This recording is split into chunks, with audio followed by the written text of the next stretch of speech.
Night 9:30 దాటిపోయింది. అప్పుడు panipuri cravings without any హడావిడి. 4 days నుంచి పానీపూరి బయటికి తీసుకెళ్ళమని వాళ్ళ నాన్నని అడుగుతున్నాడు. వాళ్ళ నాన్న కొంచెం బిజీ ఉండడం వల్ల నేను త్వరగా వచ్చేస్తే తీసుకెళ్తా అని చెప్పి కొన్ని రోజుల నుంచి ఇదే రొటీన్ అవుతుంది. సరే ఇంట్లో చేసి పెట్టు అని చెప్పి రెడీమేడ్ పూరి తీసుకొని వచ్చారు. ఏ హడావిడి లేకుండా ఇంట్లో ఫాస్ట్గా చేసేస్తున్నాను. లేదు అవ్వలే,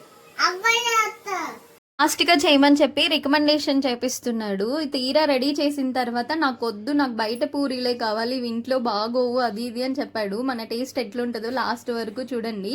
వాళ్ళ నాన్న అర్జున్కి కాంప్రమైజ్ చేపిస్తున్నాడు. అట్లెందుకు చేసావు? బిగ్ బాస్ చూసే హడావిల్లో పూరీలో కర్రీ వేసుకోవడం కూడా మర్చిపో. కావాలా వద్దా? మన నాన్న నెల్లి వేసుకురమని చెప్పు. స్టార్టింగ్ లో చాలు అన్న వాళ్ళు ఎండ్ లో ఇంకా కావాలి అన్నారంటే మనం చేస్తే అట్లుంటది టేస్ట్. లాస్ట్ లో ఒక దహీ పూరి.